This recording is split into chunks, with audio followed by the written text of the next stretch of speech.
So let me just look at comments really quick. Let's do this. I'm glad that it sounds good. Speaking of sound, let's do, and since while people are jumping in, let's just do what we usually do, which is me trying to play my theme song on a banjo. And it usually doesn't work well, so we take a couple of runs at it. Just give me a few runs, and then we'll get into things. Look at that. I got my scotch there already poured.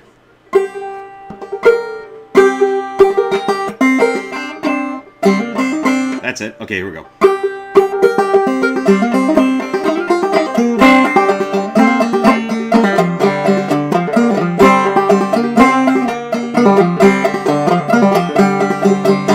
Okay, that wasn't too bad. Let's try it again.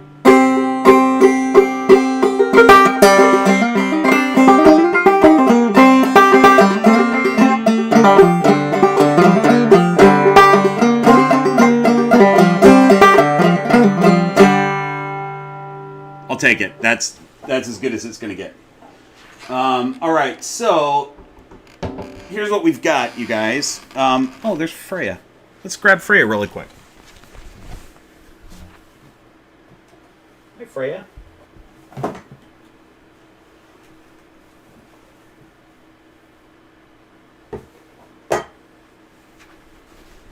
So that noise you heard was, I had her tub open, and she was moving from one hide to the other, and I just touched her back, and it scared her. That was her jumping in her hide. Sorry, babe. So here's Freya. This is the mama of the clutch that we had, and she's eating pretty well, and she just took her first medium rat last two weeks ago. She's going to be fed again this week. And but she's still pretty skinny. She's not, I think she'll be up to weight by the time I start pairing her again, like in February probably. But she's doing it kind of slowly. But that's all right. She's healthy. So here's what we've got, you guys. 3 scotches for one thing. Since it's my 1 year on YouTube anniversary, we're gonna taste 3 Islay scotches, which are my favorite. Islas, scotches from the island of Islay are my favorite. So I've got 3 of them here that I'm going to try, and we're going to talk snakes. I have a whole bunch of questions from Patreon and a couple questions from YouTube that I'm going to answer, and then I'm going to just chat with you guys live and answer questions live. And I'm going to mute my banjo because it picks up on the sound and rings in my ear. So I put a mute on it. All right, so let's look really quick.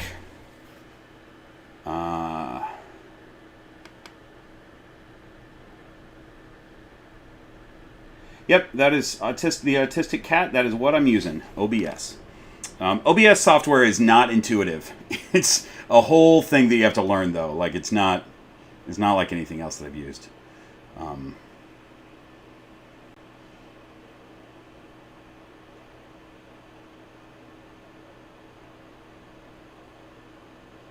Let's see.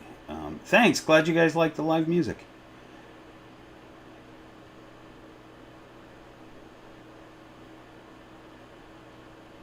The top hat, yeah. So that's a bowler hat that I've got. That's up there hanging on the wall right now. It looks like a top hat though. Lori says, "Hi Freya, I love your daughter." Lori has one of Freya's daughters. She just got her last week, and that went really well. I'm glad that she's in her new home.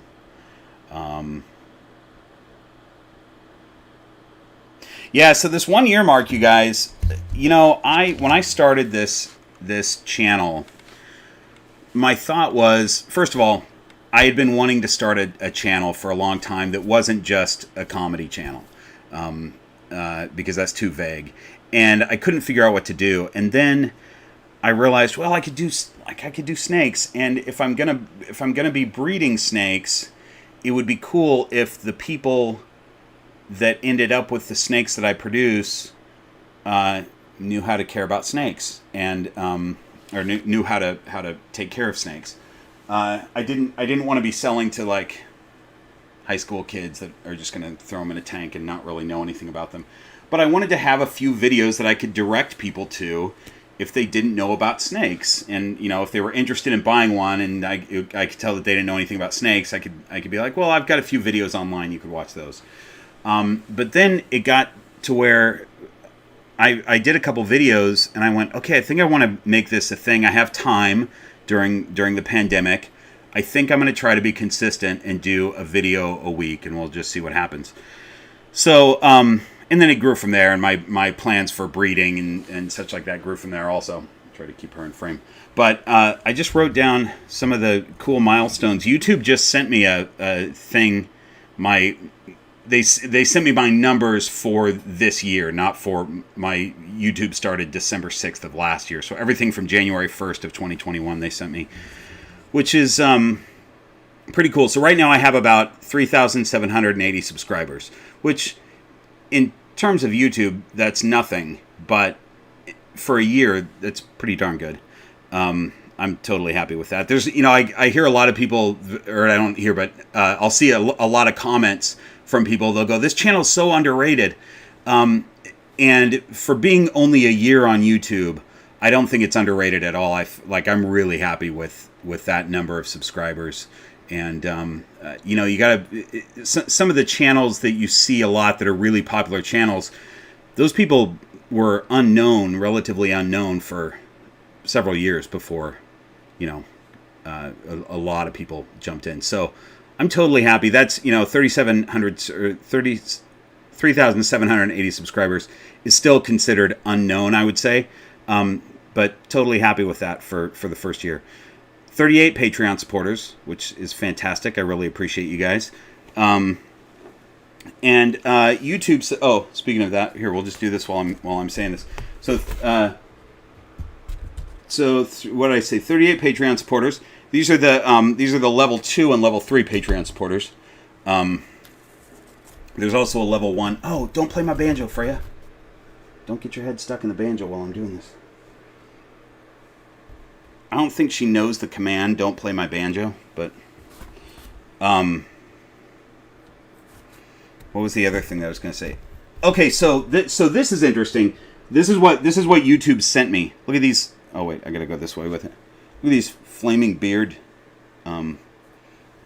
level people. And then we got one more board that I'm just starting to fill up. Thanks, Robert, for making me put another board together. I like when a new board happens. Okay, now let me focus on what I'm trying to say here as Freya leaves. Okay, YouTube says that in 2021, I had 1.4 million watch time minutes. That's a lot. That's a ton of watch time. And 125,700 views. Which is pretty good. That makes me happy. So anyway, I'm happy with the 1 year on YouTube mark. Freya has left the building, by the way. I feel her tail still on my back, but my guess is, yep, she is behind the couch at this point. And that is where she will remain, I'm guessing, for the next several hours. It's where she wants to be.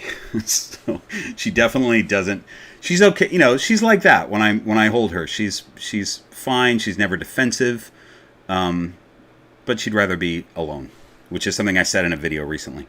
All right, let's look at your live stuff real quick, and then we're going to get into the written questions because there's a number of them, especially from Patreon, and I want to blow through those, and then we'll get back to reading these questions, which is what I like to do. If I had somebody here to work with me on this, it would be a lot more efficient. Okay. And also, as always, I'm going to skip a lot of stuff, so don't be offended if I don't get to your question. It's not that I read it and decided not to answer. It's just that I'm trying to go so fast through these that I'm not going to see them all.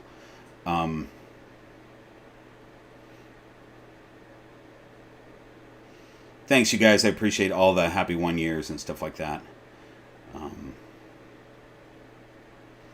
Thanks for all the nice words. I really appreciate you guys. Oh, Frank, good. Your snake's eye is back to normal. Frank messaged me. I didn't. Hold on. Let me finish reading the comment that he made. Good, good, good. I'm glad that worked. So Frank messaged me the other day. He was very nervous because he's got a new snake that had a dented eye cap. And when that happens, you guys, that just is a humidity issue.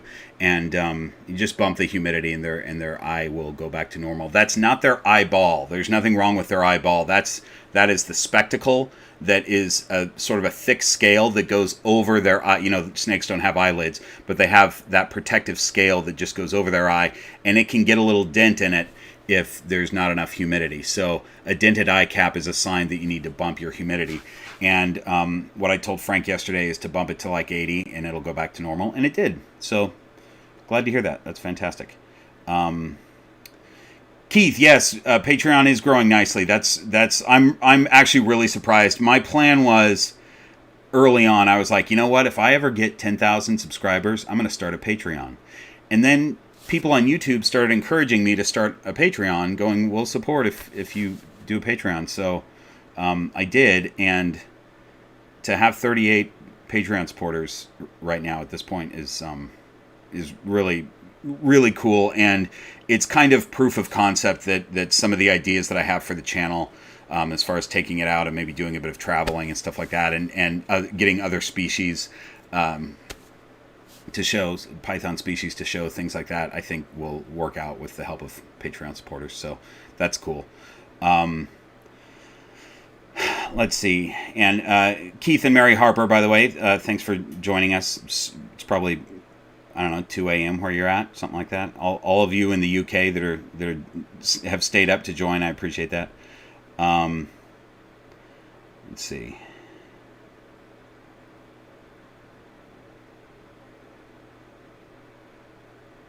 Yeah, just a cat. I need to train my pythons to attack the banjo player in my home. Yeah, you might. Banjo is sometimes an acquired taste, depending on who's playing it, and how often they play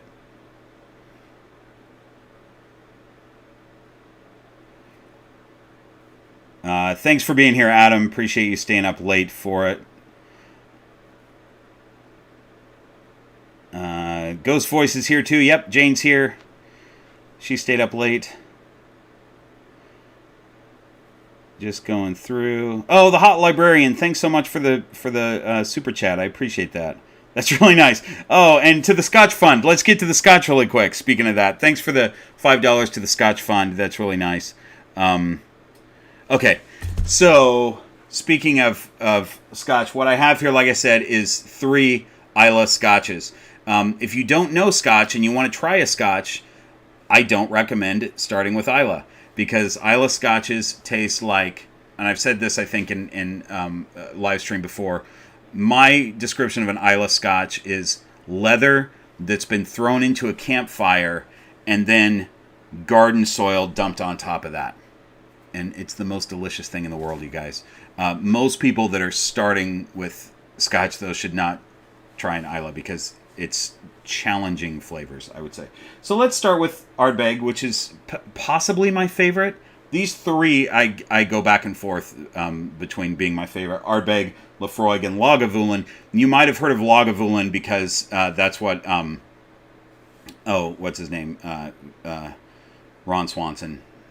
Somebody tell me his name. Oh man, Lori, thanks so much for the super chat. That's so nice. Oh, from McCurry. McCurry is Lori's snake that I just sent her last week. The sweetest little snake ever. Thanks, McCurry, for that Scotch Fund super chat. That's really nice. Who am I thinking of, you guys? He plays Ron Swanson on Parks and Rec, and he's not only the spokesman for Lagavulin, but he owns part of the distillery now. And anyway, the Lagavulin 16 is fantastic. So here's the 10.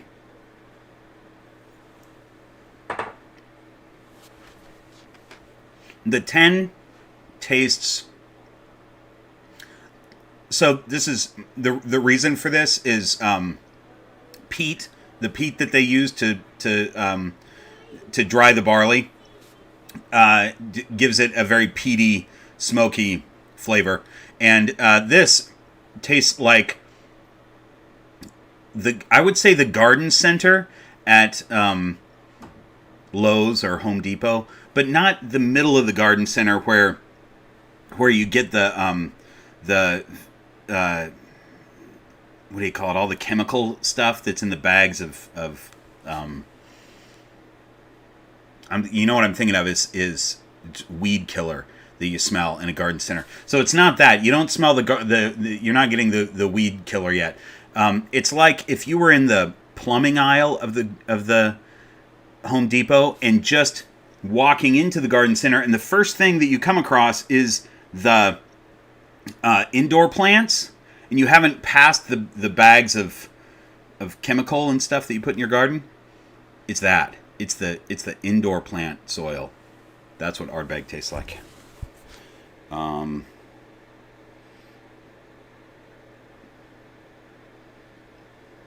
Chrysla says, accurate description. Yeah. Nick Offerman. Thanks, Aaron. Nick Offerman. Why couldn't I think of that name?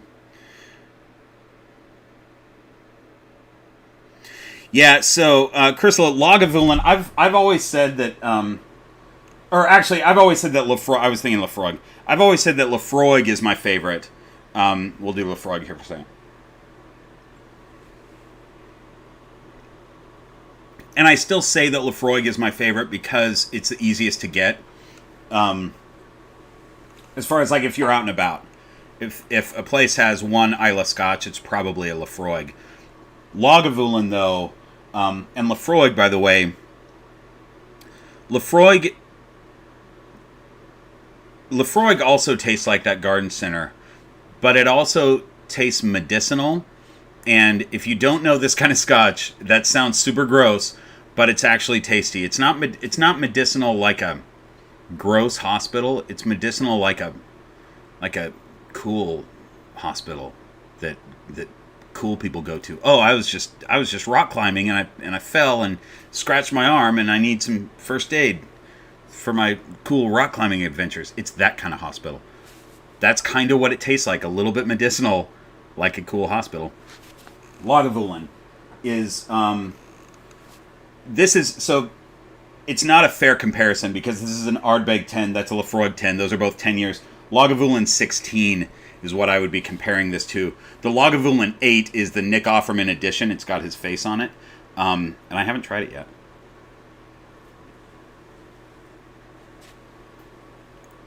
But that Lagavulin is bacon.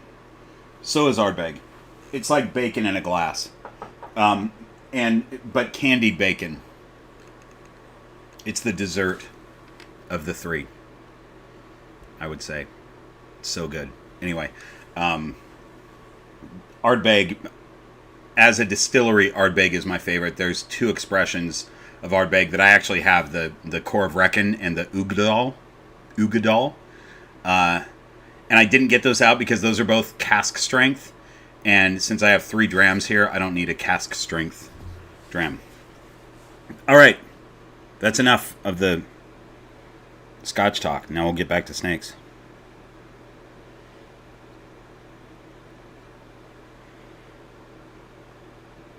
Just checking this really quick.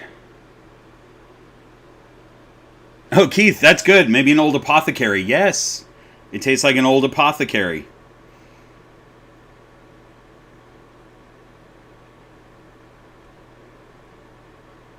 Yes, Chrysla. Bacon that's been candied on peat moss. For sure. Lagavulin. Yeah. Lagavulin. All right. So, Freya's under the couch, and I'm not checking on her because I basically know where she is, and if she comes out from under the couch to explore somewhere, I'll see her out of the corner of my eye. So we're good there. I'll get another snake here in a minute. Let me go through. I printed off. Let's see. I printed off some questions. Okay, so let's just get into this, and then you guys can type your questions, and I'll read them in a bit. You might want to save your questions though for a little bit because if you ask them right now, I'm probably not going to see them.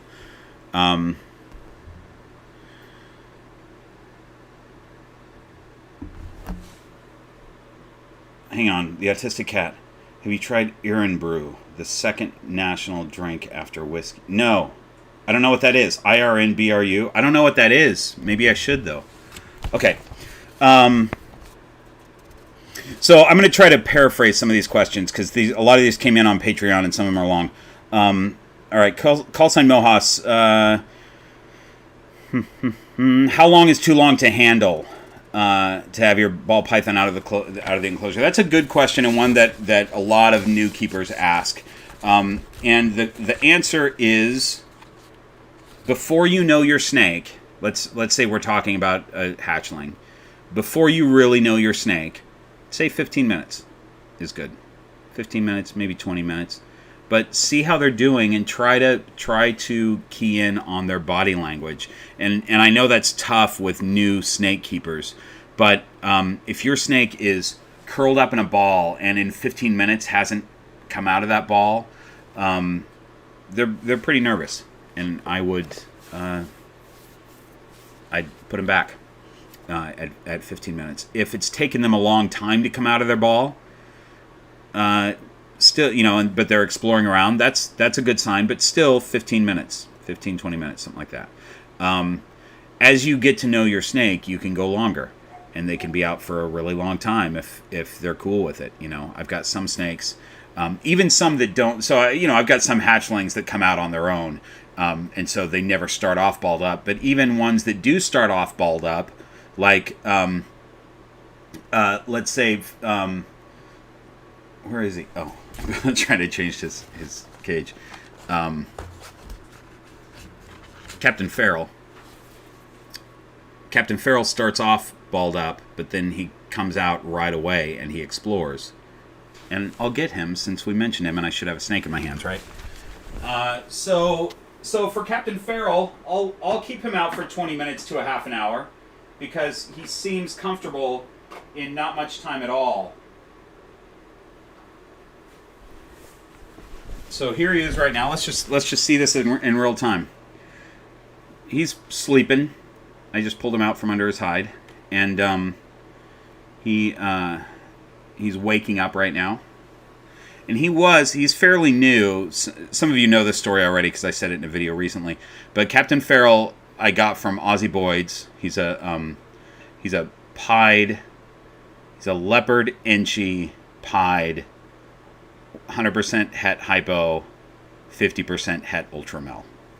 And he's awesome. But when I got him, he was striking at everything, striking at the front of his enclosure, all that stuff. But that didn't last very long at all. He got confident right away. So this is a minute out, and just after waking up, he's just now starting to figure out where he's at. I'll start tongue flicking here in a bit. But this thing of, he's uncoiling, which is good news, but he's not tongue flicking. He wasn't tongue flicking. And so that means that he was a little bit nervous, when they stop tongue flicking for a while. They're trying to sort of be a statue and not give away their position to a potential predator. So now he's moving a little bit more and tongue flicking a bit more as he's waking up. And then he'll be just fine. So, I can't take that long on these questions, you guys. That was a really long answer. The short version is 15 minutes until you get to know your snake. Then you got to make the decision on your own. Okay. So, where are we at? Debbie. This is a good one. I've been asked this a couple times lately. Are some ball python morphs less bitey than others and therefore make better pets? Or does it all depend on handling, nature versus nurture? Yeah, the morphs don't change their personalities. Some say that some morphs are better eaters than others. A lot of people will say that pieds are difficult they're not very good eaters, and people say that spiders are really good eaters. So you've got some morphs like spider with potential neurological problems, and or for sure neurological problems in the case of spider. They all have it. It's just to what degree. But they live just fine, and they're they live long, happy lives and eat really well apparently, and are great pets. But there hasn't been any correlation between personality and morph. So get whatever you think is pretty, and work with your snake, and you'll have a great snake that you like and think is pretty. Let's see. The Warners are asking, how do you know when they're going to poop? I was recently pooped on. Don't want that to ever happen again. Yeah, I can see that. Also, was pooping on me a predator defense. My snake didn't seem any more stressed. Yeah, so that's two questions. So real quick, you'll hear people talk about sausage butt, a snake having sausage butt.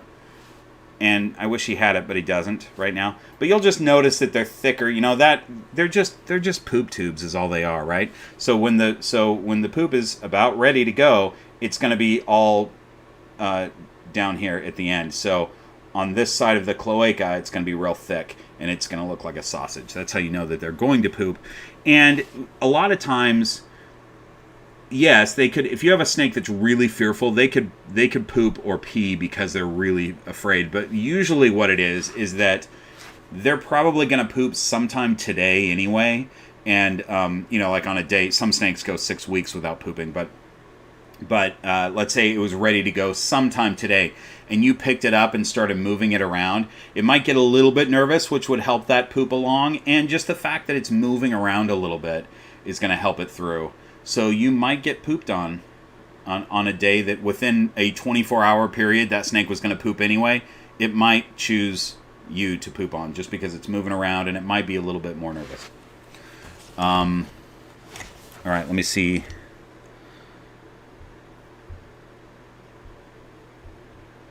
Oh, Jane, thanks so much. The ghost voice. Thanks so much for the super chat. I wonder if I hope you haven't already left. Oh well, she'll rewatch this again. Thanks so much for you. That's a really nice note, Jane. She's congratulating me on a year. I really appreciate that. Let me just look at this and see. I'm going to go back and forth to try to catch your guys' stuff.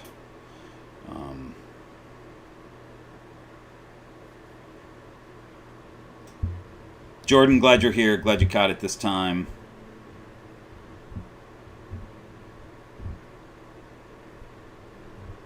Key says iron brew equals sweet rusty water. Cool. I'm willing to try it. Jordan's asking me, what's my favorite ball python morph to date? Man, that's a tough one. Because there are combos that are really cool. But I go back and forth. I'm a big fan of clowns and the combos that can be made with clown. I also really like pied. I mean, most of my recessive projects are also pied. So I'm working with Ultramel and clown, but also pied in that. I'm a big fan of the freeway, which is a combination, a gene combo. But I really like freeway. And there are some that I'm not like confusion, static, acid. Some of those are potentially the same gene, but those, and they're also prohibitively expensive. Those are some of the ones that are very expensive. There's a lot of cool genes.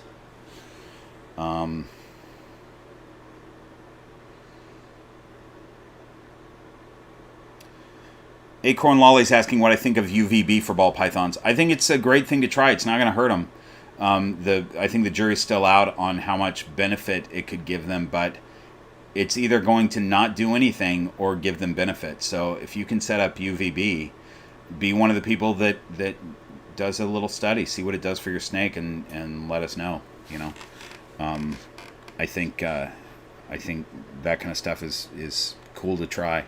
If I don't have UVB in the bioactive for the inspector, but if I did have that, I don't think it would have any effect on him just because he's never out during the day. He's always in his hide. Now, maybe if I put a UVB bulb in there, maybe he'd come out because of the UVB. I don't think he would, but it's possible. You never know. But some snakes will come out during the day. Some ball pythons will come out during the day and probably take advantage of it.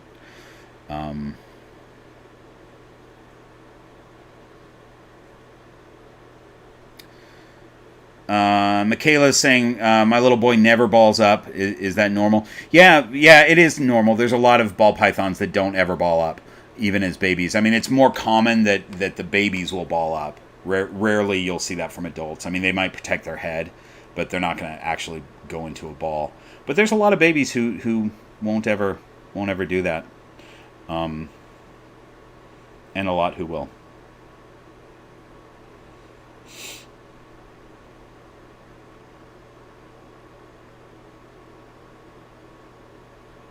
Hannah's asking, how can you visually tell if your ball python is overweight? There's some charts that you can Google and look online to see the what their body type should look like. We talked about this on my last live stream, but just real quick, if they're, their tail after their cloaca is going to be really thin. If they're an overweight snake, it's going to get real fat on this side of the cloaca, and then your how what this looks like when the snake is kind of relaxed. If you've got a dip right by the spine and then the snake's body comes out like this, that's fat. You're seeing these sort of divots on each side of the spine before a big bit of fatness. But rather than describing it, it's better to just look at the charts online. There's some pretty good ones that show snakes that are too skinny, the body type, and too fat.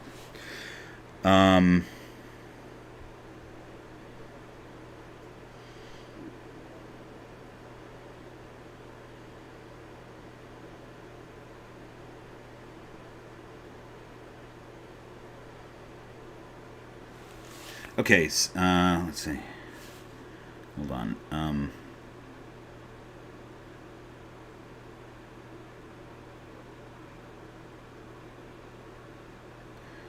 So Rachel's asking you. Basically, you've got some feeders that are a little bit small for your snake. She's saying, I have a 210 gram baby. She normally eats 23 to 25 gram rat pups once a week. All the store had was 12 to 16 gram fuzzies. So I don't know if these are live or frozen thawed. I guess it doesn't really matter. Should I feed her every 5 days with that? I wouldn't do every 5 days. What I would do instead, and this is a little controversial, but I would give her two. Just let her eat one and then give her another one.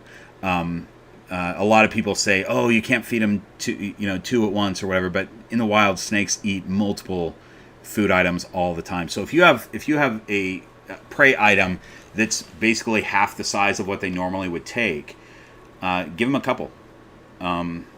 That's totally fine to do. I think it's better to give them one prey item that is that's the right size for them.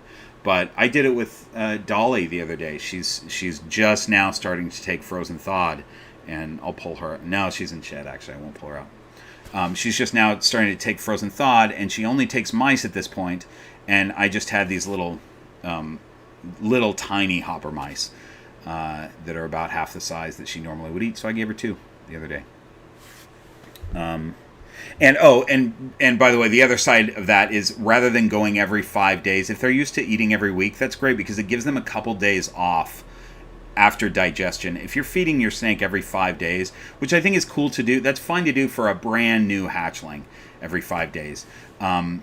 But switch to a week, once a week after their first, if you're getting them from a breeder and they've had 6 or 8 meals, they probably were fed every 5 days, and now is a good time to switch to a week, once a week. But it gives them, otherwise they're just always digesting. Their body's always in constant digestion, and you don't want that.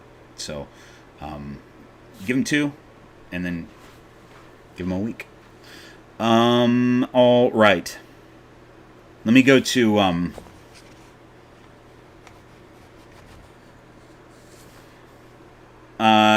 what should the humidity be at when your snake is shedding? I say 80 to 90. You could go as high as 90. 80 to 90. You just don't want condensation on the tub. And I say that looking at 2 snakes right now that I have who have condensation on the tub. But they're fine. They're both in shed and they've got a little condensation on the tub. But normally I say give it to the point where there's not condensation dripping. Okay, let me look at these pre-written questions. Did that one.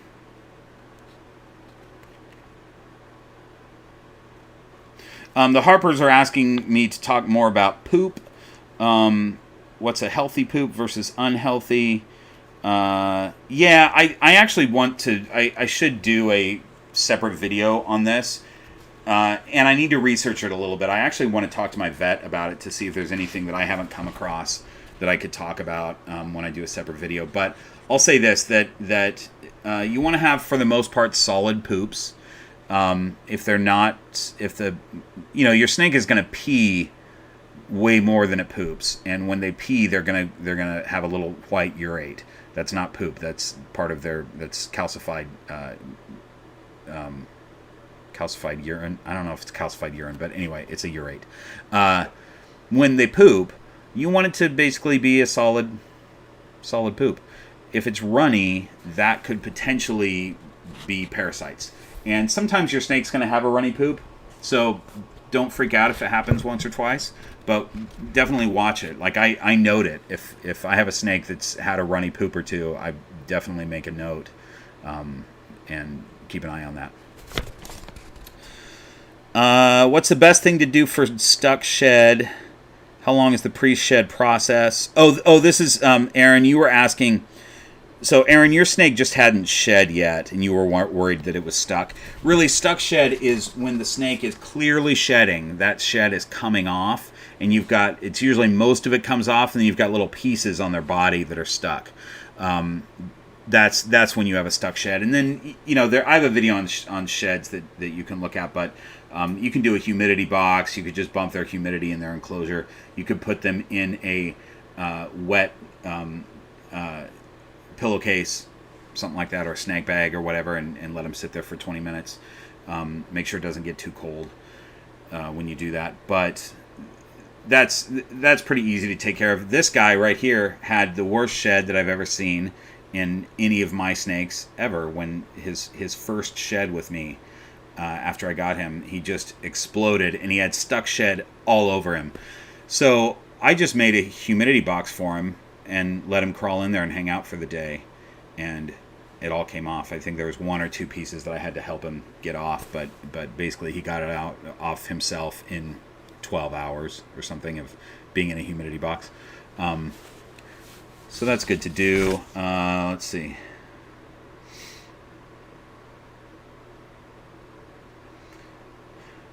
So Lori, you're saying that Darwin doesn't glass surf the sides of his enclosure. He sniffs along the screen top. Is he hunting? You know, he might be hunting, but there are smells from the house that come in through that screen top. So he's probably just trying to check out his environment and see. You know, he doesn't necessarily know that he can't get through that screen top, and so he's just checking things out. Could be hunting though. That's, you know, totally could be hunting behavior. All right, let me get to the live stuff really quick. See what I've missed. Sorry if I missed your stuff, you guys.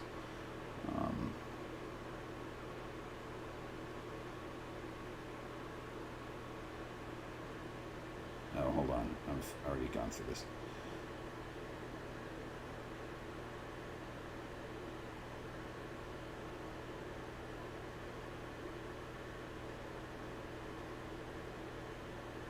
Okay, I got that. Hold on. Sorry for the lull. Sorry for the little break. I don't have experience with Angolan pythons. My understanding, though, is that an Angolan python is very similar to a ball python. They come from Africa, south of where ball pythons come from, though. And they're bigger. They're really beautiful. I really like them. And I don't know that there are any morphs in Angolans. They're just regular, beautiful, normal snakes. I might be wrong, though. Maybe there are a few morphs.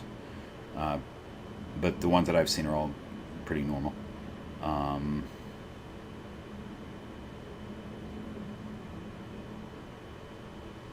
Okay, we got that.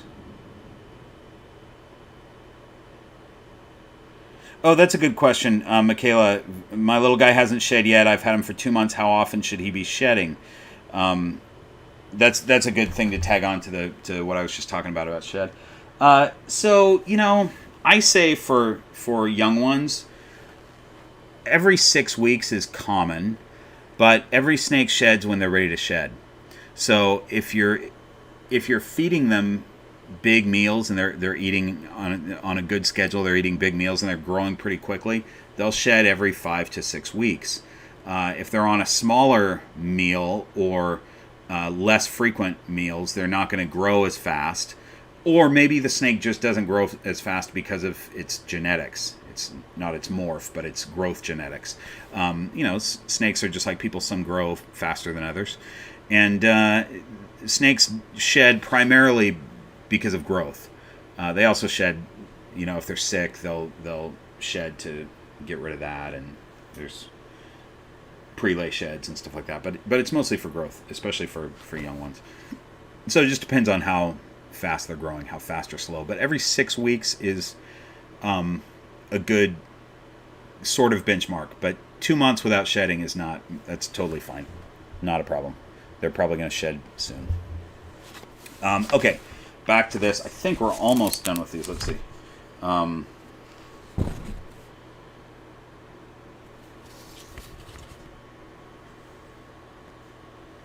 here we go. Okay, so Harbors are asking, how about how pythons perceive light? Do they find any particular colors soothing or irritating? How are they with flashing lights? Any other Christmas light or decoration tips?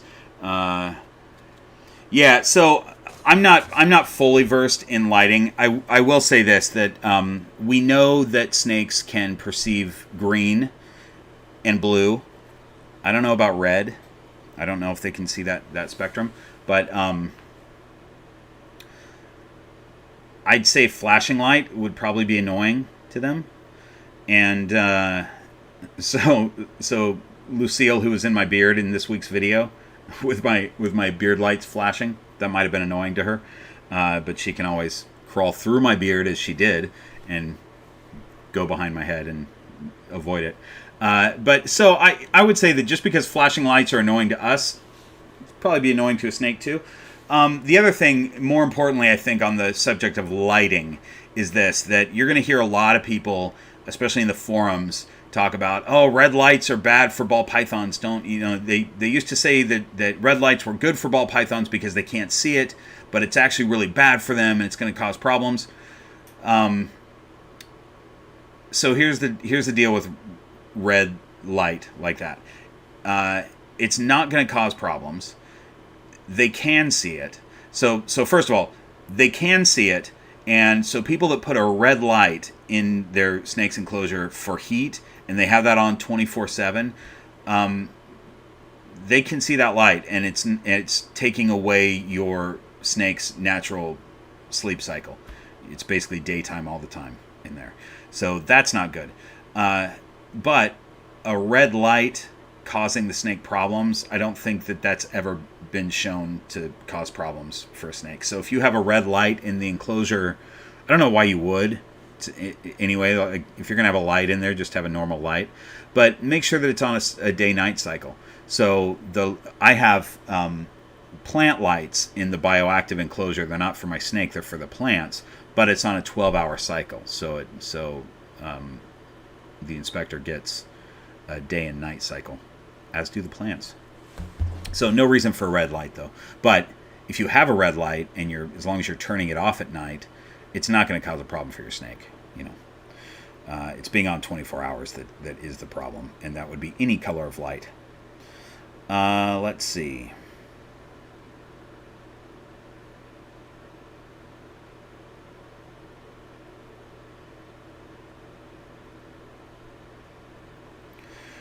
Brenna's asking if I've ever had to assist feed. Yes, we were just talking about that in a recent video, and I talked about how it's done and showed how it's done, actually, in a recent video, too. If somebody knows which video that is, because I don't remember. I never remember. But if somebody knows, put it in the comments. And I'm still assist feeding one. I had two in a recent clutch that had to be assist fed, and one of them is still being assist fed. I think she's probably going to take it on her own pretty soon because she's getting better at it, but she's still being assist fed. she's in shed right now, so I'm hoping she sheds out and then just goes, you know what? I'm going to take meals on my own from now on. Thanks, you guys. Those of you new to my channel, I appreciate you being here.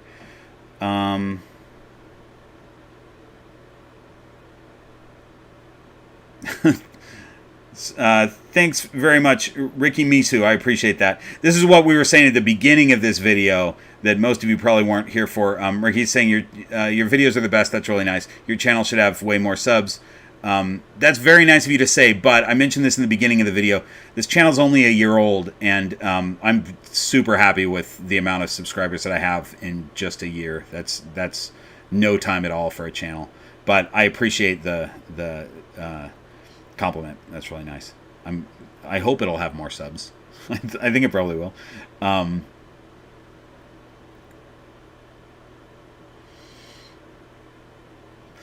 Yeah, Jordan just said it, and I'll say this because I didn't. Somebody asked about assist feeding in another live video, and I didn't mention this, and I need to remember to mention this all the time. You don't ever assist feed a snake that's already taken a meal ever in their life on their own. I'm assist feeding a snake who, since hatching out of the egg, has never struck and grabbed a meal. They don't know how to do that yet. And so if you have a snake that you got from a breeder, that snake has already been established and was already eating with the breeder. It knows how to eat. It knows how to acquire food. If it's not eating for you, that's a husbandry issue or something else.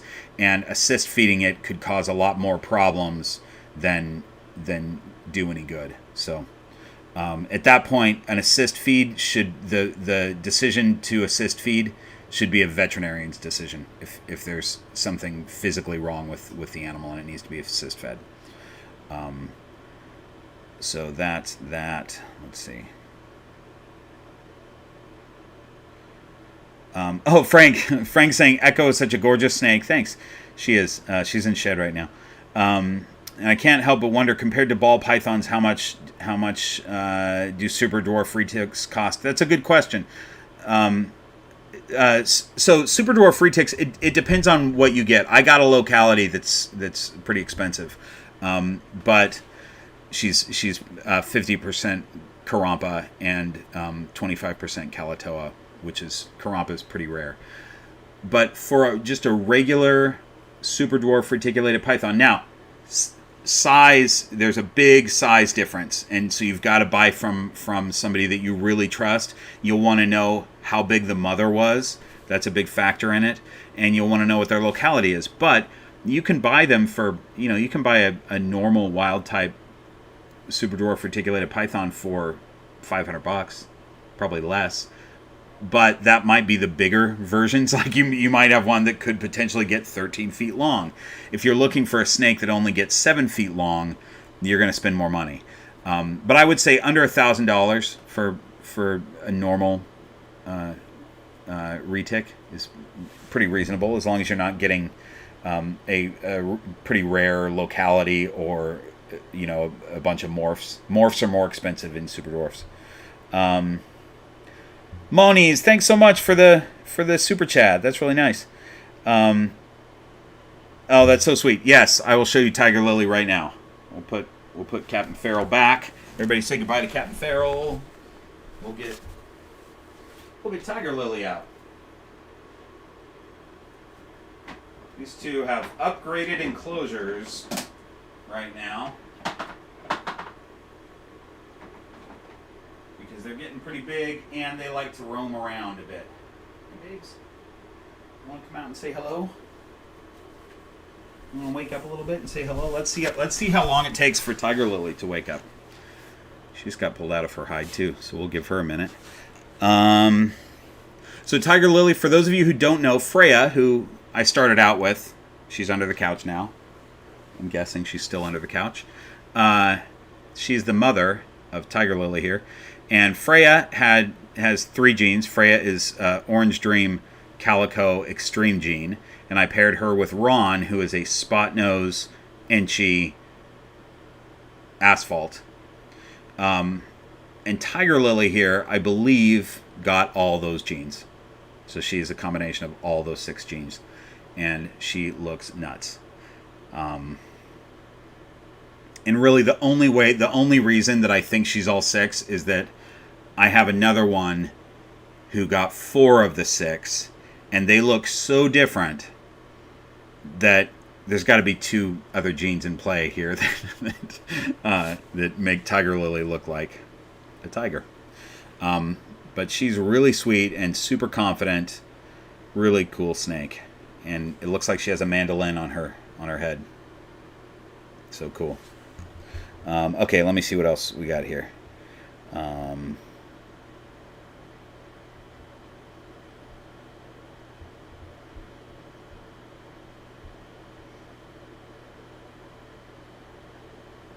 Oh, that's great, Celestial Garden. Congrats on your new snake. That's fantastic.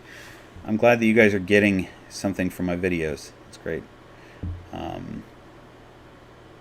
The Autistic Cat asking, is a heat mat or a ceramic heat emitter better? It really just depends on your situation and what you need. I need both in the bioactive vivarium. So I've got a heat mat for the inspector that is underneath the enclosure, and he can tunnel. He can get all the way down to the glass on that. So when he's in his hide, he can sit at 90 degrees. If he comes out of his hide, there's a ceramic heat emitter that's on that side of the enclosure that keeps it around probably 88 outside of his hide. So some people can get away, depending on the enclosure, some people can get away with just a ceramic heat emitter. Some people need the heat mat.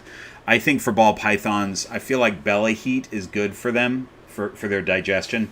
So if you have a ceramic heat emitter and it's not getting the inside the hide is not getting 90 degrees, then it's probably good to have a heat mat in there also.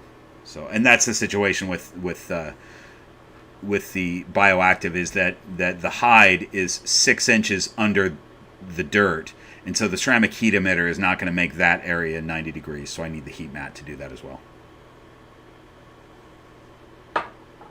But they're both fine. They both work well. Thanks, Monies. I think she's stunning too. She is so ridiculous looking, and as she gets older, I think, this is Orange Dream that's making her super orange like this, and I think she's going to lose that. But let's just look at Tiger Lily here for a minute. This calico, it used to be all pink, but now it's white. She's got this calico coming up her side, but it's so cool. These bits here that look like somebody took an eraser and erased the, you can really see it on her tail here on this side.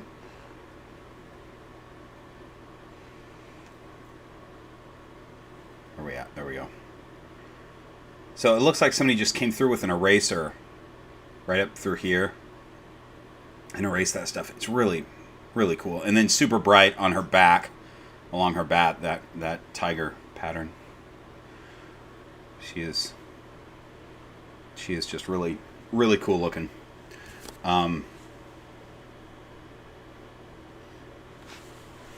So let's get back to this really quick.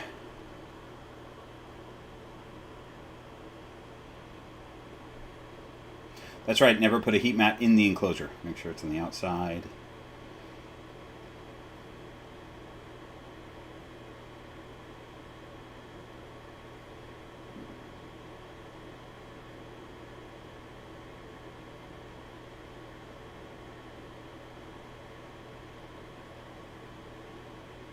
Yep, Lori got, for those of you keeping track, Lori got number 2. And number 2 is the snake that, in a couple videos, sorry, did I boop your little nose there? In a couple videos, I talked about number 2 and demonstrated her coming right out onto my hand, because every time I opened her tub, she was right there ready to come out. And since the day that number 2 crawled out of the egg, she was just raring to come out and hang out, never showed any fear. And I think Lori told me that when she got, number 2 was shipped from California to Florida, and when Lori got number 2, she crawled right towards her, right out of the box, which is so cool. I love that.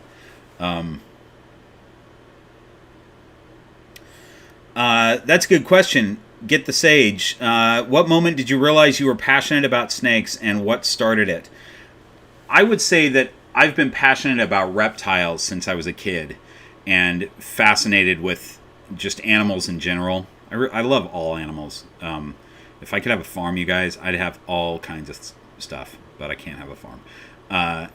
But since I was a kid, I've had mostly lizards when I was younger, but I had snakes too occasionally. But just fascinated by the fact that I think it's that since they're not a mammal, there's something with mammals where they can love you back, and you can really bond with a dog, or a cat even. I'm allergic to cats, but cats are cool too. You don't have that with a snake or with a lizard, but they're so different than mammals. They're such a different creature that it's almost like having a little alien, and figuring out, for me, like figuring out their psychology and their behavior and stuff like that is fascinating to me. So I've had them my whole life.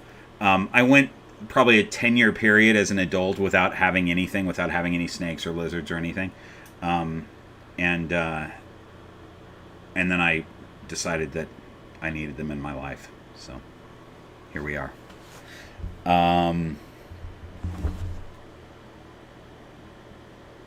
Zach, thanks so much. That's really nice. I appreciate the compliment on the YouTube channel. I'm glad you guys are digging the YouTube. Because really, it takes a lot to make these. It's a big effort. And during COVID, when there wasn't as much going on in my life, and I could be home, it wasn't that big of a deal. But as things have picked up, and I've started touring again, and there's more auditions in Los Angeles, and more responsibilities for me to do, and I also teach music and stuff during the week. It gets harder to do these videos, but because you guys like them so much, and I get so much feedback, and the Patreon is going well and things like that, I'm choosing to, I'll just keep doing them. I'll keep cranking them out and figure out how to schedule my time so I get them done. But it is a multiple day process to put a video together. There's the writing, the shooting, the editing. I do all that myself. I don't have anybody that does anything. And I don't know how to edit. Like, I don't have the post-production skills. So I just try to figure it out myself. So I learned with this hat, when I first bought this hat, I learned that this is I bought it because sturdy brimmed hats snakes like to crawl on. I've learned. I have whoops, wrong side. I'm looking at myself backwards in this thing. I have a sturdy brimmed hat, or I have a few sturdy brimmed hats, and snakes always like to crawl on them. But this one, they fall right off of, like they slide off of. So I have to be really careful when Tiger Lily's up here.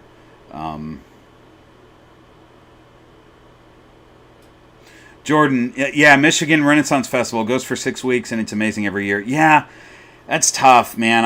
I've tried to stick with just West Coast festivals to perform at, because I need to be in LA during the week. And there's one, I do the Texas Renaissance Festival, which is the largest one in the country, or in the world. And that one goes like 8 weeks, but I only do 3 weeks of that, and I fly back and forth. So if I did Michigan, which I'm sure it would be a blast, but I'd still be flying back and forth, and man, that's a lot to do that. Look at Tiger Lily. It's fun, though. I really enjoy them. Call sign Mohas, thanks for being here. I already answered your question, but I'm glad you jumped in, even though you're late. That's cool. But, I keep these up, so you can always, let me just keep a hand on her. Can always go back and look. I don't do Kansas City. I pretty much just do West Coast. I do one in Utah, and then I do the Texas one. But otherwise, it's California through Washington, West Coast festivals.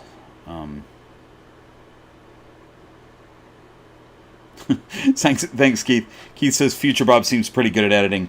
Future Bob struggles and takes a lot of time to try to get these things edited. And Future Bob is always thinking that he should be doing something cooler, but it's a skill. Like, post-production is not my wheelhouse for sure.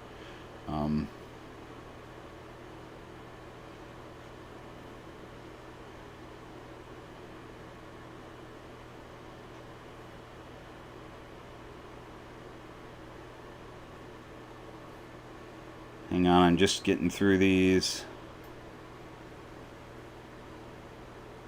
Okay.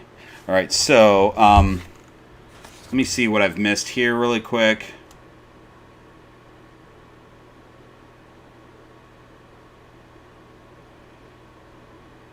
Oh, so Lori, I think I answered your question offline already, but you were asking. Let's see. So, I told you that you should try to feed her on Saturday, which is what I would have done too with a snake like that. You know, give her 3 days and then offer her food. And it looks like you did. You gently offered it, which is what I would do too. You just see if she wants to come out and have food, and if not, no big deal. No need to bop them on the head with it, you know. But I've done that with a number of snakes that come in and they seem really confident. I'll put them in their quarantine for a few days, and rather than giving them a week before I offer food, I'll gently offer, you know, like I'll blow a hairdryer on a mouse or a rat and see if they want to come out for it. And if not, if they don't want to come out for it, then I wait the week, you know, no big deal. So, all right, so McCurry did not eat. Let's see. Should I lift the hide? Yeah. So, this was the lifting the hide thing. That's another thing that a lot of people ask is, you know, should you lift the hide when the snake is getting used to their enclosure the first week, whatever. I think that lifting the hide to check on your snake is something that's very hard not to do, and I think it's fine to do that. I don't think, you know, Lori, if you were talking about for feeding her, I think just blowing the scent into her enclosure and just seeing if she'll come out, that's the thing to do. Probably don't need to lift the hide if you're trying to get her to eat. After day, I think she was with you day 2 or 3 at that point. But, you know, lifting the hide to check on the snake, just lifting it up real quick, taking a peek and putting it back down, that's not a big deal. That's fine. They got to get used to that anyway, because that's probably going to happen, you know. So that's cool to do. We're almost at the end of these questions, you guys. Okay, I got to paraphrase this one. The Harpers are asking, do your snakes react when you return from being away for a while? And then, let's see. Yeah, so this was a good question. It has to do with how they act if you've been away for a while. I don't think that there's any difference when I'm gone for a week versus if I'm gone for the night in bed sleeping and I wake up and walk into the room. I have some snakes that when I turn on the lights and I'm moving around, they will come out. Echo will come out if she's not in shed, which she is right now. As soon as I'm in the room, she comes out and wants to see if she can come out. And Lydia Dietz does that as well. She's at the front of her tub. My tubs are relatively clear, so I can see them at the front. And she knows when I'm in the room, so she wants to come out. And I don't know that there's any difference, though, if I've been gone for a week versus just a day, or, you know, just walked in from having been at the store or whatever. But maybe there is. I just haven't been able to see it. There was one from, I want to make sure to get this question. I jumped straight to the Patreon question, but there was a question on YouTube that came from a 6-year-old girl. Several questions from this girl. So Catherine says, my question is from a 6-year-old girl that I babysit. And the girl's name is Chaya. Shaya. I bet it's Shaya. Chaya. I'm going to say Shaya. I hope that's right. These are fantastic questions. I love snakes and I love plants. What is the best plant for a ball python's room? And what is the best snake for a room with succulents? Okay, so when we're saying room, I think you might be talking about their enclosure. And so I would say that for the best plant for ball python's enclosure, I'm going to say pothos. So you can look at that up and see what that is. But pothos are really easy to keep alive. And that's what you want for a ball python's enclosure. Something that's really easy to keep alive. You can put it in a little pot, and that is just fine. I actually have a pothos in a pot because in Echo's enclosure, she does not have a bioactive enclosure. But I have a live plant in there, just in a pot. And What and then what's the best snake room for a room with succulents? So let's say for an enclosure with succulents, maybe, and I could be wrong about this because I'm not an expert on the species, but maybe a Kenyan sand boa.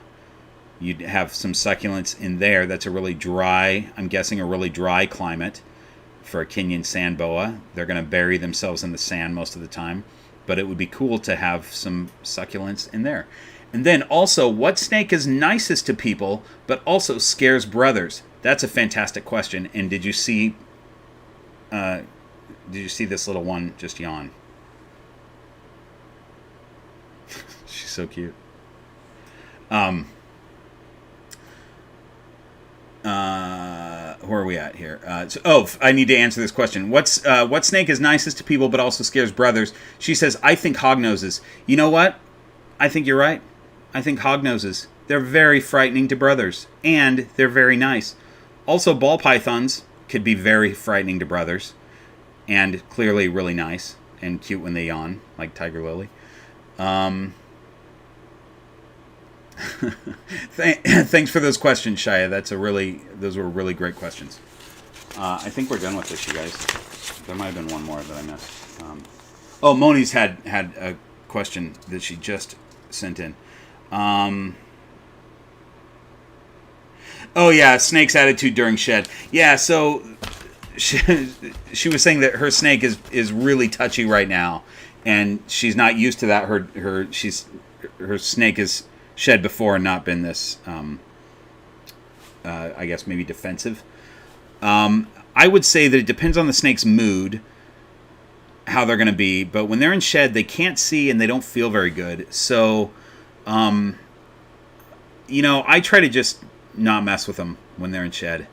Even ones that I have that act pretty good and they'll still eat when in shed, stuff like that. I still don't like. I just leave them alone because they just don't want to. They don't want to be messed with. They don't always know it's me, I said this in a recent video. When you go into your snake's enclosure, they don't know it's you. It takes them a while to figure out that it's you even, and it could always be a predator. And so when they're in shed, they don't have the benefit of their eyes really to be able to tell them. So they're more on edge, and it takes them longer to figure out that it's you, and it just puts them in more stress. So they could be, sometimes a shed cycle, they could be more defensive than other times, just depending on how they're feeling, I guess. Or how deep in shed they are at the time that you tried to pick them up or whatever, Okay, so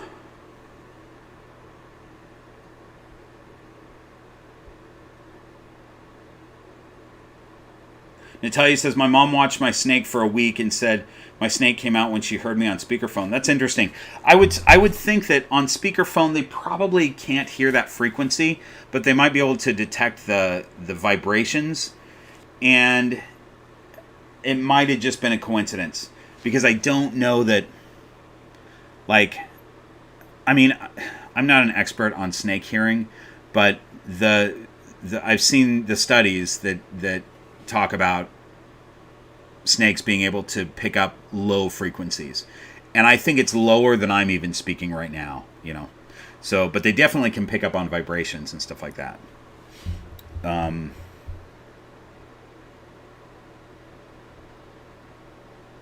Aaron, I'm in Texas. I actually just did the Texas Renaissance Festival. That runs, when does it run? October through November, maybe end of September through November, something like that. And I do a few weeks of that each year, and that is just north of Houston.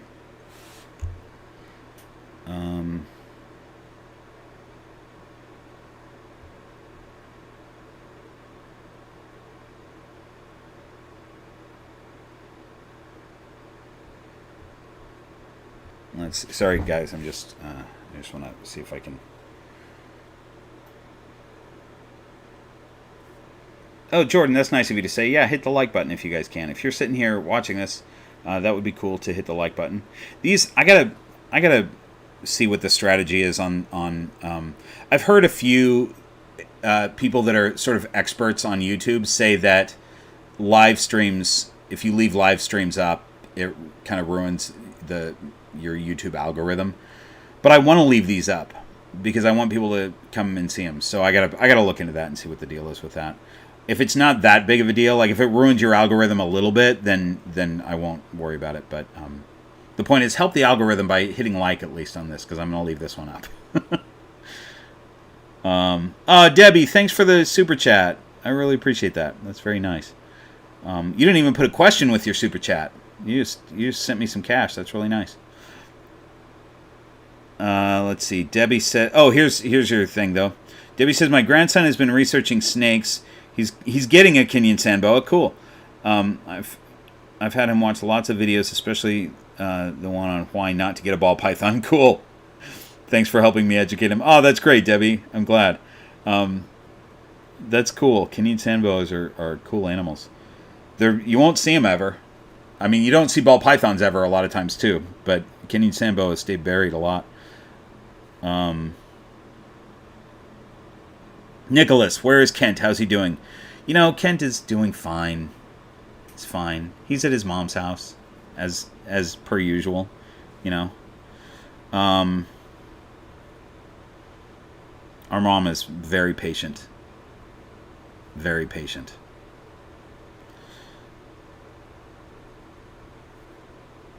Okay, I'm almost to the bottom of this, you guys. Debbie's asking if Kent will ever do a live stream. Kent has been in the live streams before. It depends on if he's here or not, if he happens to be here. He hasn't in the last few, but I'm sure we could probably arrange for him to jump in on one.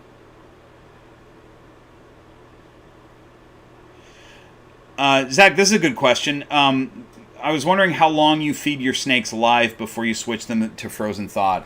So what I've always said is my general rule is if I buy a snake from a breeder that is feeding or the seller, it doesn't have to be a breeder, but whoever sells it to me, if they're feeding their snake live, the first meal that I give that snake is going to be whatever they're used to eating.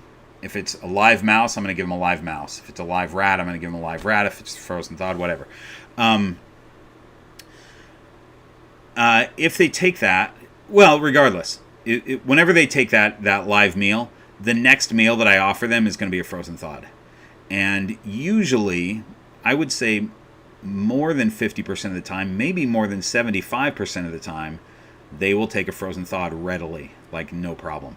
But I want to give them, they're in a new environment, they've been here a week, I want to give them whatever they're used to eating so that they can just have a meal and go, okay, this is a place that I eat, that food shows up for me, just like in my other place.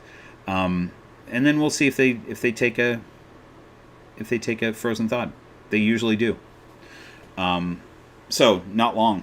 They don't get many live meals. I try to switch them as soon as possible because I don't like to feed live. So if I have to, I do it. But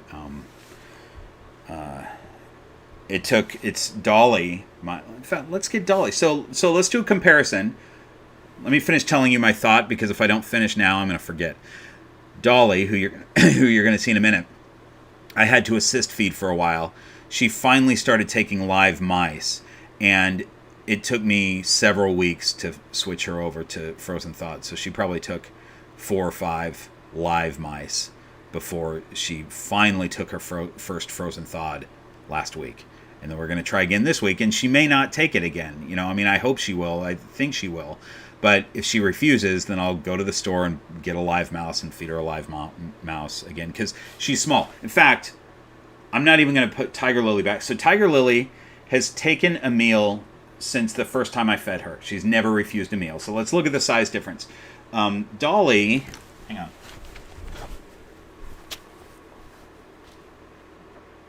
Oh, Dolly's in shed too. That's all right. Oh, you get a hiss for me? Dolly's in shed, so I don't want to have her out for very long. But I don't know if you can even tell the size difference here, because she's all balled up and she's probably going to stay that way for a while. But she's considerably smaller than Tiger Lily, just because she took so long to get going, and the meals that she gets are much smaller. You know, Tiger Lily gets rat pups, and she's still on mice. You know, she'll take 2 if it's like a hopper mouse, a small hopper mouse. she'll take 2, but anyway, she's tiny. Also, this is the snake that I was talking about. This snake got 4 out of the 6 genes. So this is why I think Tiger Lily has... Let's see, what's the deal with this? Tiger Lily has Orange Dream, and... What was the other one? So they're both Spot Nose. They're both Calico. They're both Asphalt. Oh, I don't remember. Maybe Dolly doesn't have Extreme Gene. Maybe that's it.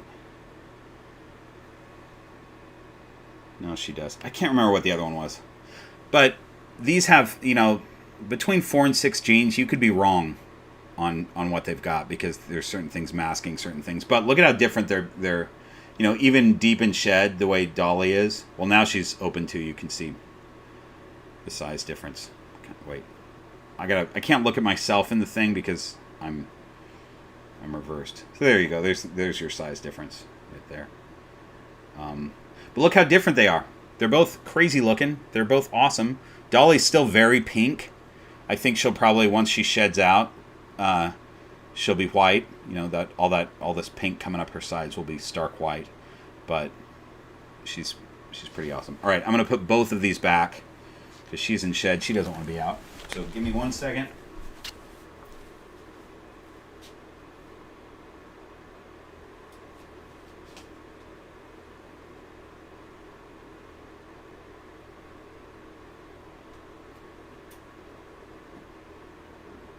All right, there you go.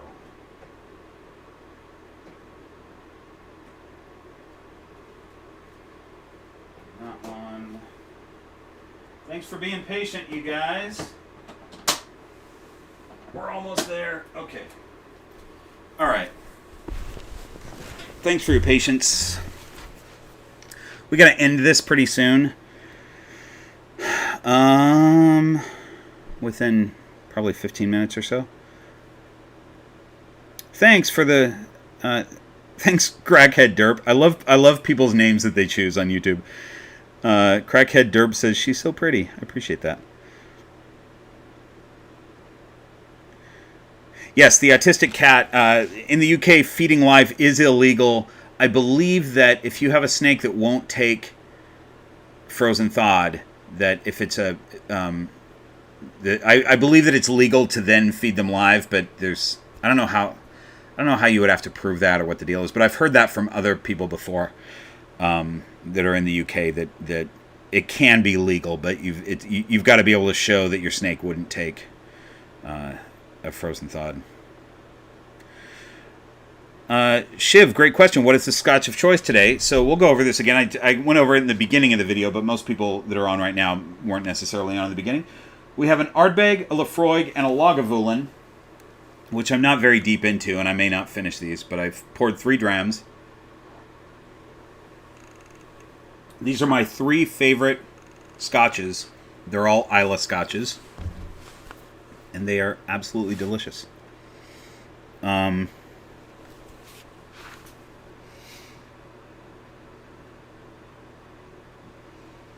hold on 1 second.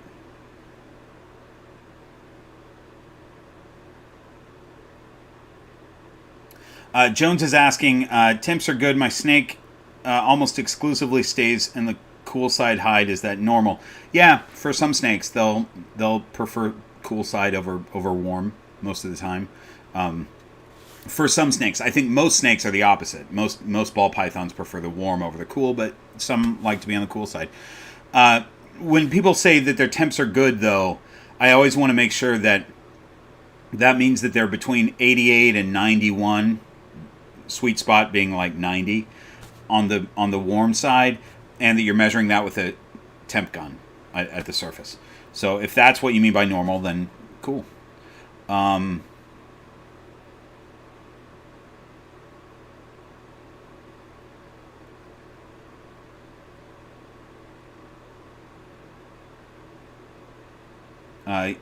You guys, I think some people are talking amongst themselves, but this is a good thing about snake hides being the same on both sides.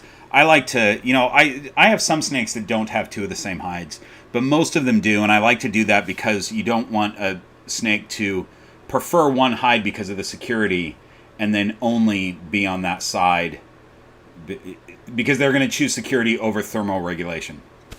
So if a snake normally would choose to be warm, but they like the hide better on their cool side, they'll stay on their cool side.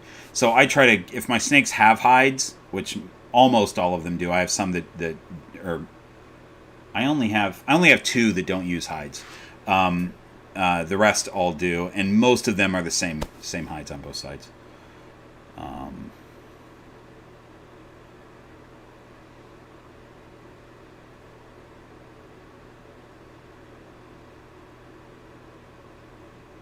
Northern Lights, yes. The snakes that I have that I've sold to people are on frozen thawed.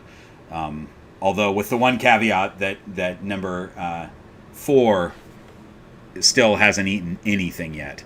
So she's being offered whatever. She's being offered all kinds of stuff, and I'm still assist feeding her. But in general, yes, they're all frozen thawed. I have Tracy, who I've named. I wasn't going to name any of the snakes that are available. Because I didn't want to become super attached to them, so I just called them by their numbers. But Tracy is the only male that I got, and he's number 3.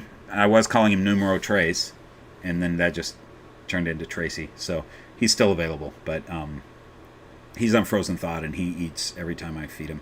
He's cool. I don't mind. Like, I'm not trying to sell him. I'm not on Morph Market or anything, and I've told my Patreon supporters that he's available, and I think I've mentioned it on a live stream or whatever, but I'm not like, if he stays around, I'm happy to have him stay around. He's a cool snake.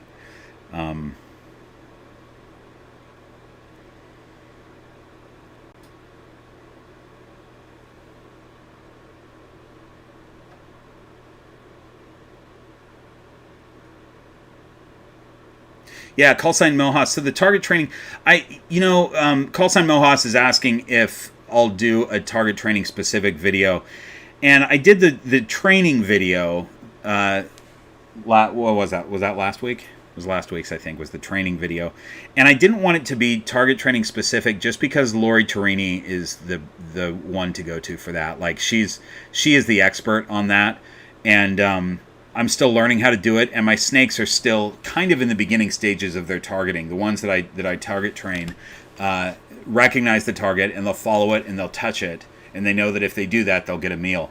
But if you watch Lori Torini's stuff, she's got snakes, and she's got all different kinds of snakes. Corn snakes doing this, a bunch of like Brettles, pythons, stuff like that.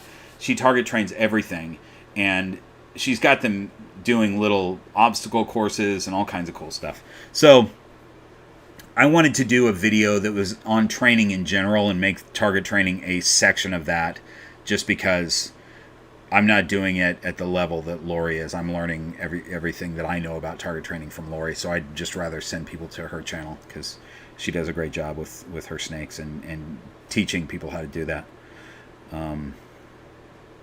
Lori, if you're watching, thanks for all the great info.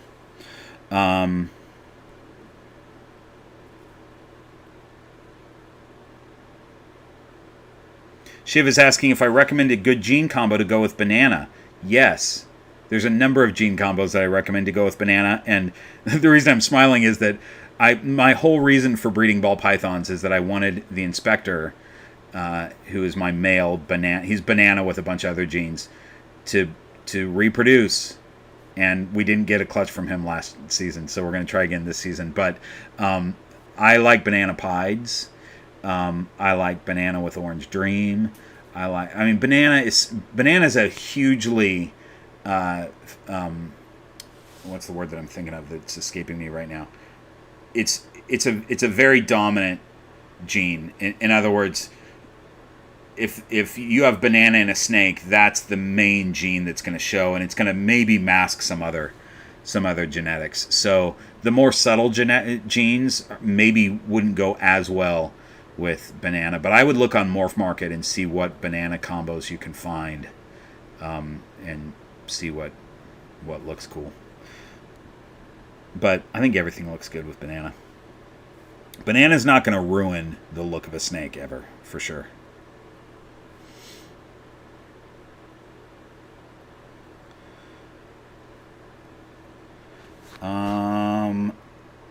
Let's see.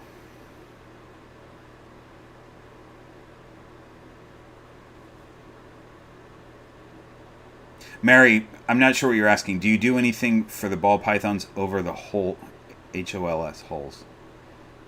I don't know what that means. Maybe you clarified and I'm just not there yet.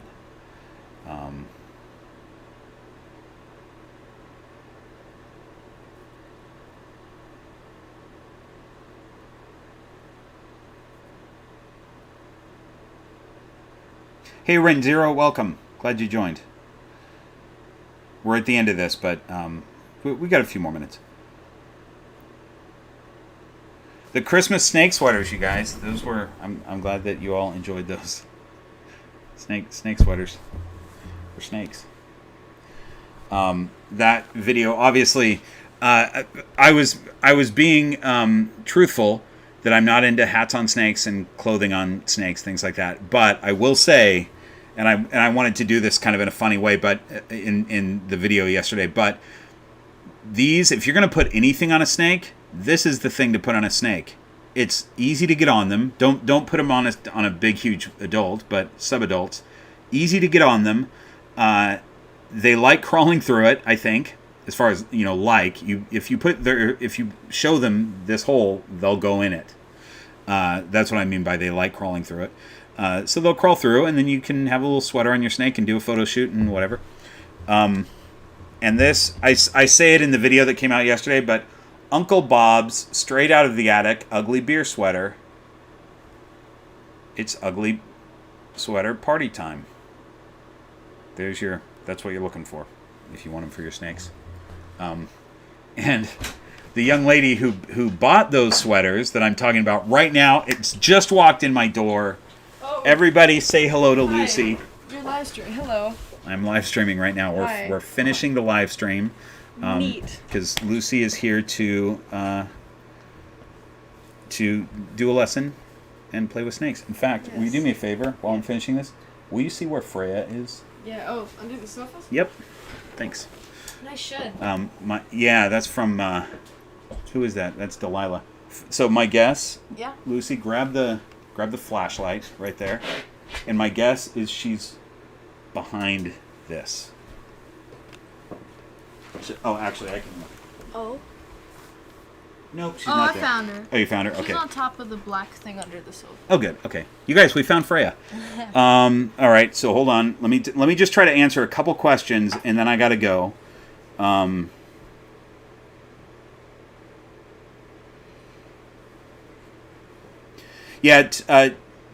Target training is cool, you guys. Kent was very easy to target train, obviously, but it's a cool thing to do with your snake's brains, and it's fun. Like I love that kind of stuff. Okay, let's see.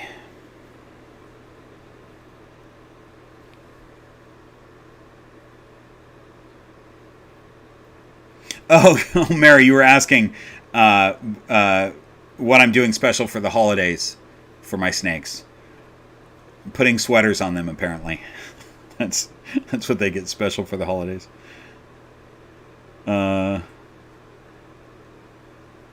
Northern Lights, yes. Will you do me a favor? Will you pull out the inspector for me? I love when I have... now I have a helper here. So I'm going to show the inspector, and then we'll talk about... I'll give you guys the 411. Patreon already knows what's going on with the inspector. But, thank you.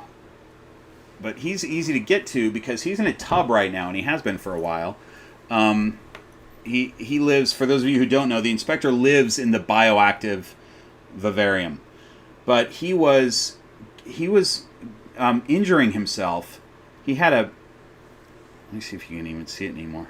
Oh, are you super head shy right now, buddy? So he had a scratch on the top of his head. Right now he's got some... This is cool that he hasn't rubbed it off. He's got some silver... I call it silver sulfate cream, but sulfate is the wrong word. But it's stuff that the vet gave me to help this head situation. Anyway... He's also got a bump on his nose that I think that he got from rubbing his nose on the screen top. So I just ordered from Focus Cubed Enclosures. I think that's what it's called. I know it's Focus Cubed, but it's something. They make replacement tops out of PVC for Exoterra enclosures. And so I ordered one, and it takes a few weeks to get here. And I thought, all right, while we're waiting for the top to come, I'm going to put him in a tub. And we'll see if he eats, because he's been off food for a couple of months, which is normal. I'm not worried about that, because he's a breeding male, and that's a normal thing. I wanted to see if he would eat. He hasn't. That's okay. I think he probably will pretty soon, but I'm not worried about it. But I also wanted to see if hopefully he would shed while he was in that tub and get rid of this injury on his head. And he hasn't shed either, because he's not eating, so he's not growing right now. But he's also not really losing any weight either, a few ounces. But the vet has checked him out, and she says he's healthy, and she gave me some silver sulfate cream to put on his head, so that's what we're doing. And the Exoterra top is coming, I think, next week, so he's going back in the bioactive next week. I didn't do a video on that because I wasn't sure if it was the right move to put him in a tub, to give him a new enclosure that's completely different than what he's used to. But I didn't want him injuring his head further, so I thought it was worth doing. But the reason I didn't make a video on it is I didn't want other people to go, oh, I'm going to throw my snake in a completely different enclosure because Bob did it. I don't know if it was the right move, really. So, but his head is getting better now that I've got the silver, whatever this cream is for it. So, that's that. There's so many hi Lucy's. A million people are saying hi Lucy. Hi. Lucy says hi, you guys. Hiding back here. Well, I just chill. Yeah. Can you reach Freya? Oh yeah, totally. Oh yeah. Let me just yoink Freya really, really quick. Okay. Lane, I have an Ardbeg 10 over here. I do have the Ardbeg Korvrekken, Ugadal, and Anoa over there, or Ano, I think it's pronounced. And the reason I didn't get those is those are either cask strength or very close to cask strength, and I didn't want to be drinking you can just hang on to her. Okay. I didn't want to be drinking cask strength for this live stream because I knew that I had Lucy coming over for a lesson, and I'm supposed to be a professional teacher. It's fine. I'm totally chill. Her mom is right here though too, and she knows when I'm doing a live stream. And also clearly I have not finished my 3 drams, but I didn't want one of those drams to be cask strength. But I do love since we're talking about it, Korvrekken and Ugadal are so good, you guys. If you like the smoky peaty scotches, those are the ones to have. They're really good. But the Ardbeg 10 is fantastic too. Just this standard Ardbeg 10 is really good. And by the way, can you see the green room pythons on my Glencairn glass? It's pretty cool, right? Ooh. Chug. Stop it. It's terrible. You can't come over anymore when I do a Snakes and Scotch live stream. No. All right, I'm going to answer 2 or 3 more questions, and then we're out of here. Oh, that's great, Chuck. You've got a corn snake that's target trained. That's awesome. Super cool. Does he eat corn? Corn snakes do not eat corn. Question from the peanut gallery over here, you guys. Corn snakes do not eat corn, in case anyone else was wondering. Silver nitrite. Is that what it is, Moniz? Hand me that. Okay, I'll let Freya go. What do you want?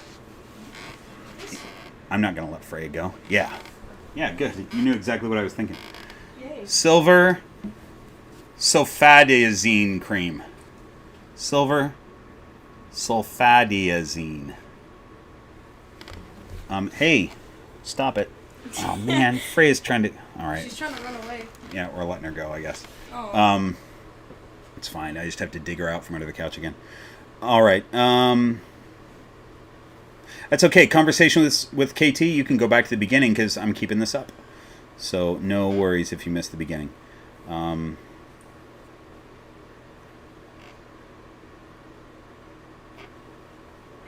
Mary, you have me on 3 screens, and one of them is faster than the other screens, so it's like Future Bob. That's cool. Future Bob. I get that. More people saying hi, Lucy. Hi. You guys, Lucy's a genius for I'm seeing so these smart. and Yes. seeing that they're beer bottle holders, but getting them for They snakes. work for snakes very, very They well. do. So, I was saying that right as you were walking in. I was saying that they're really good you're for snakes. staring at me. Let's see. Okay. Dan's Mexican black king snake is target trained. Super cool. Working on a Pueblan. That's great. Pueblan. Get the Sage. Thanks so much for that compliment. I appreciate that. You guys, I think this is it for this edition of Snakes and Scotch. Thank you so much, everybody, for joining. I really appreciate it. We'll do this again soon. I'll try to do maybe one a month or one every 2 months, something like that.